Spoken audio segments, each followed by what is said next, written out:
राजस्थान में कामा विधानसभा एक hot seat का रूप ले रही है और यहाँ पर त्रिकोणीय 3 कैंडिडेटों में भारी उतार चढ़ाव का मामला सामने आ रहा है। आप इसको किस नज़र से देख रहे हैं और क्या क्या कहेंगे कि यहाँ कामा में इलेक्शन किस मोड़ पर पहुँच चुका है?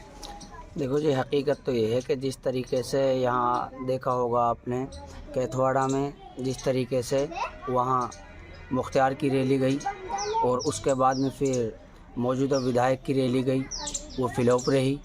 और उसके बाद में फिर कल सचिन पायलट जी आए थे यहाँ। अगर सचिन पायलट जी की बात करें तो हम उसको स्टार प्रचारक के रूप में यहाँ भेजा गया था, लेकिन सचिन पायलट जी की जो रैली थी वो बाज़ार के अंदर रखी गई थी, जो बाज़ार का रास्ता है।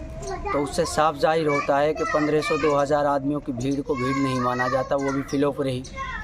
और आप खुद ब खुद देख सकते हो, क्योंकि जाहिदा जी का यहाँ 99% लोग बाइकाट कर चुके हैं कामा विधानसभा के अंदर। और सीए मुख्तियार जो निर्दलीय प्रत्याशी है कामा में 30 साल बाद कहीं ना कहीं एक नया चेहरा ऐसा उभर कर आया है, क्योंकि इसके लिए जो आलिमों ने मेहनत की है, जो उलमा किराम ने ज़मीन को तैयार किया है, उस ज़मीन को इस तरीके से तैयार किया उलमा किराम ने कि उन्होंने ऐसी मेहनत की है कि आज ये चुनाव इस मोड़ पे पहुंच चुका है कि तमाम कामा की जनता सीए मुख्तियार साहब को तहदिल से चाह कर उसको वोट कर रही है और इंशाअल्लाह मुख्तियार की जीत होगी इसमें।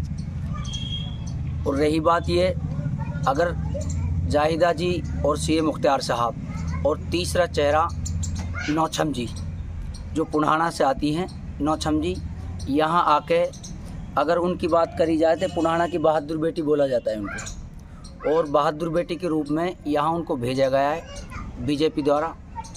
लेकिन जब हिंदुओं के घर पे जाती है या मंदिरों में जाती है तो राम राम करती है, और अगर कहीं मुसलमानों के बीच में जाती है अल्हम्दुलिल्लाह माशाअल्लाह करती है। और अगर जाती है मिसाल तौर पे डैमरोतो के गांव में, डैमरोतो से कहती है मैं तुम्हारी बेटी हूँ, तो ये एक ढंढोरा है, सीधा सटी एक षड्यंत्र है। अगर इनकी बात करी जाए, चाहे नल्हड़ के अंदर वेंटिलेटर का मामला हो उसमें मौन धारण करना, चुप्पी साधना, चाहे वो नासिर जुनैद हत्याकांड मामला हो उसमें मौन धारण करना। और फिर दूसरा ये है कि जो उनकी नीति है, सावरकर जैसी नीति है, सारी की सारी गौरसेवादी बातों पे अमल करना, ये साफ जाहिर करता है यहाँ आके हमारे बीच में एक षड्यंत्र के तहत इनको भेजा गया है। अच्छे लफ्ज़ इस्तेमाल करने से यहाँ पार नहीं पड़ेगी। यहाँ की जनता को खूब पता है कि सीए मुख्तियार अहमद यहाँ का लोकल आदमी है और सीए मुख्तियार अहमद को ही यहाँ की जनता ने अब की बार अपना विधायक मान लिया है। और इंशाअल्लाह मुख्तियार भाई पार जाएंगे अब की बार, क्योंकि उलमा उसके साथ में हैं और जो आवाम है, आवाम मुख्तियार के साथ में है, और जो युवा हैं वही युवा भी कामा के तमाम मुख्तियार के साथ में हैं। तो इन सारी साजिशों को अब की बार नाकाम कर देंगे इंशाअल्लाह। और जनता ने भी ठाना है मुख्तियार भाई को लाना है अब की बार। किसी न किसी जो भी ताकत इनकी लग रही है, जो इनकी सारी साजिशें हैं, सबको नाकाम करेंगे।